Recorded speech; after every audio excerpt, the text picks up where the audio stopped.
There are two different versions of ISA Server 2006, Standard Edition and Enterprise Edition.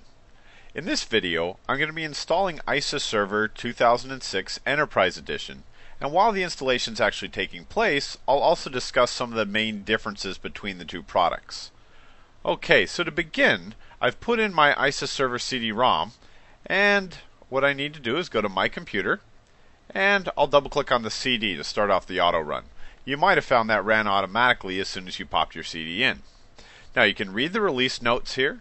You can also hover over read the installation guide, the quick start guide. But to actually do the installation, what you want to do is hover over the Install ISA Server 2006 and click the button. First thing it's going to do is install the core components, then the additional components, and then the system initialization. So, here we are.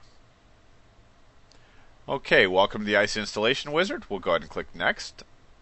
We'll go ahead and agree and click Next. You'll then need to enter your serial number.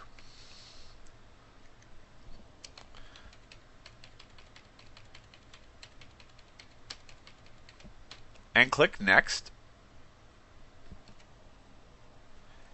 And here's one of the main differences between the Standard and the Enterprise Edition is you get a whole bunch of additional configuration options during the setup. Now, they have the scenario we're going to be installing an ISA server to run as part of an array. Now, the idea of an array is something unique to the Enterprise Editions, and it allows for a centralized configuration that can be pushed to all of the ISA servers that are members of that array. The Standard Edition, each ISA server is configured individually, and the best you can do is to basically save a configuration on one and restore it on a different one. With the ISA Server Enterprise Edition, you can leverage the Active Directory application mode, what's known as Atom, to actually give your ISA servers the ability to share configurations so that you can have all your entry points into your network covered with the same rules. So, we've got the option to install the ISA server services. We've got the option to install the configuration storage server, which will store the configuration for ISA. So this is more what you do.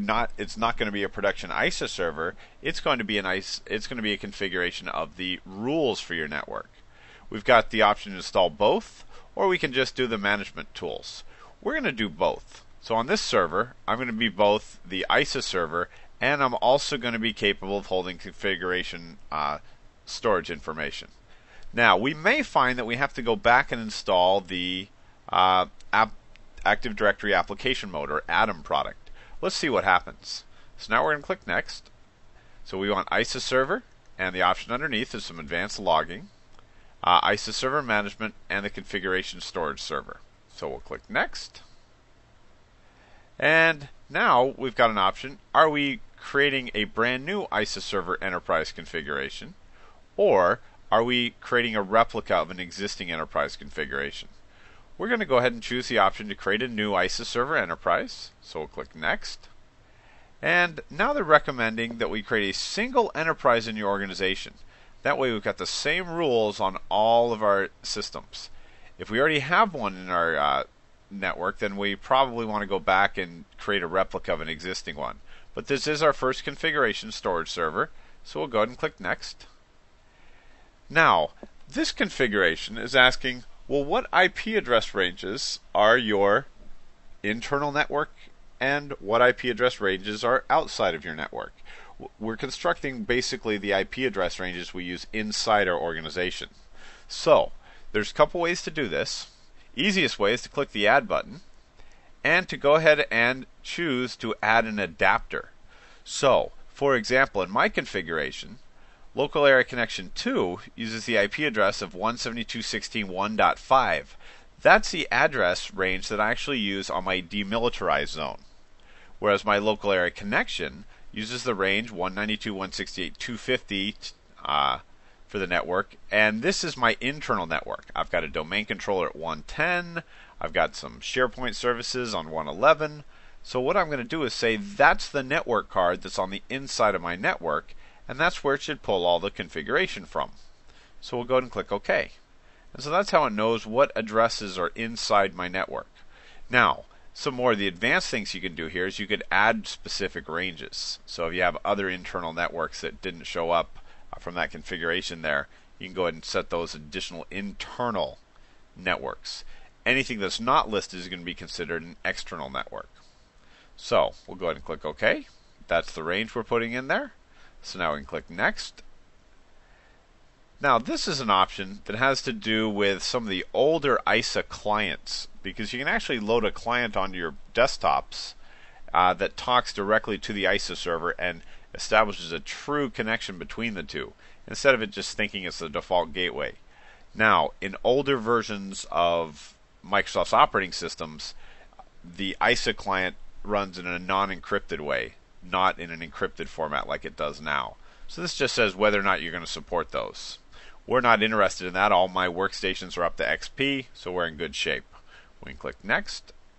And it's now going to install the SNMP service, FTP Publishing, NNTP, IIS Admin, and the World Wide Web services.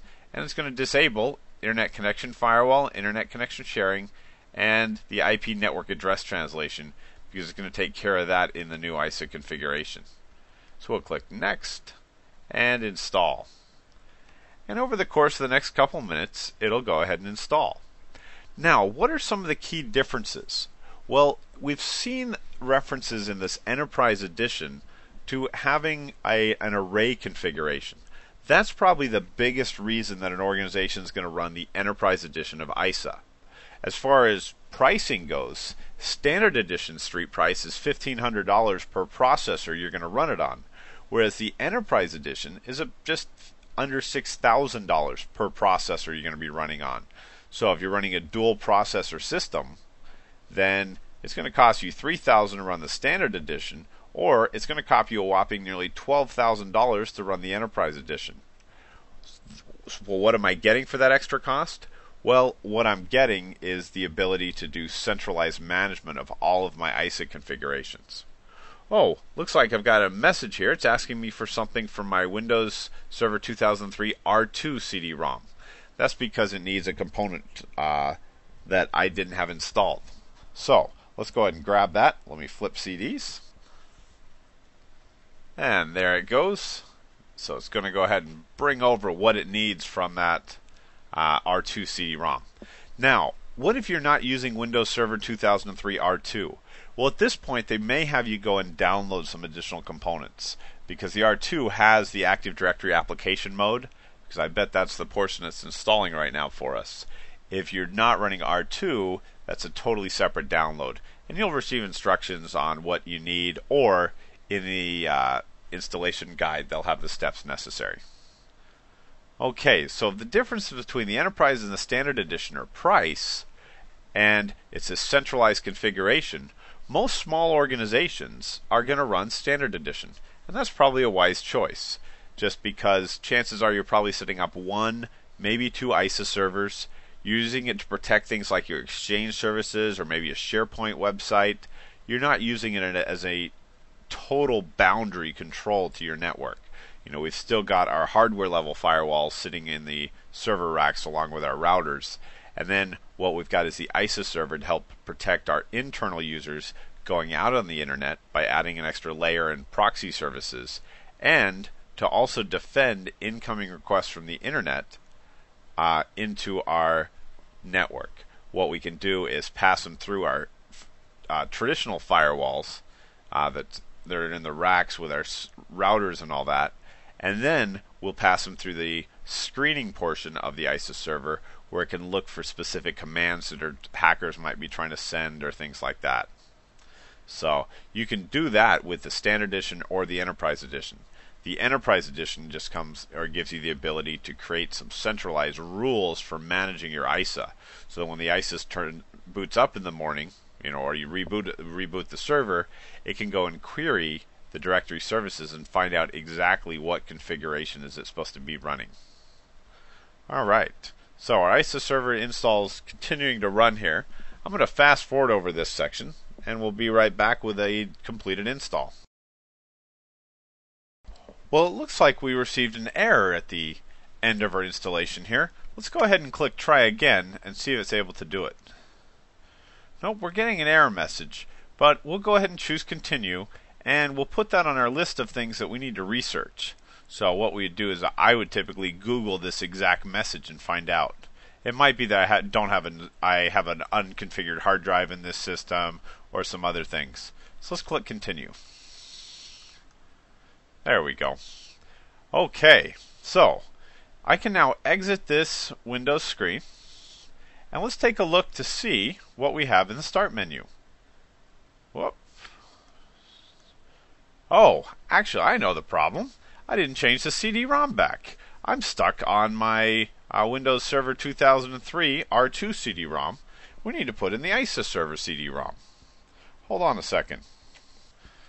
Yeah, it helps if I read the message. Windows, wrong volume. And if you remember, we had this screen up, and we were asked to switch CDs. So let's try again there. There we go. So now we can click exit. So it wasn't a problem with our ISA installation, it was a problem with our changing of the CDs. Okay, so I'm going to close my window here, click on the Start button, All Programs, and we see we now have Microsoft's ISA Server Management, and a Performance Monitor. And you'll notice we also now have Atom, or the Active Directory Application Manager, a stripped down version of the Active Directory that can run standalone for the purpose of providing centralized policies and things like that for all the servers that are part of the ISA server array. And that's one of our key differences between the Enterprise Edition and the Standard Edition, is the ability to leverage Atom to basically handle the configuration for one or multiple ISA servers. Now we'll go over those here on the site for on how to configure up those arrays. So be sure to head up to learnisaserver.com and grab some more videos.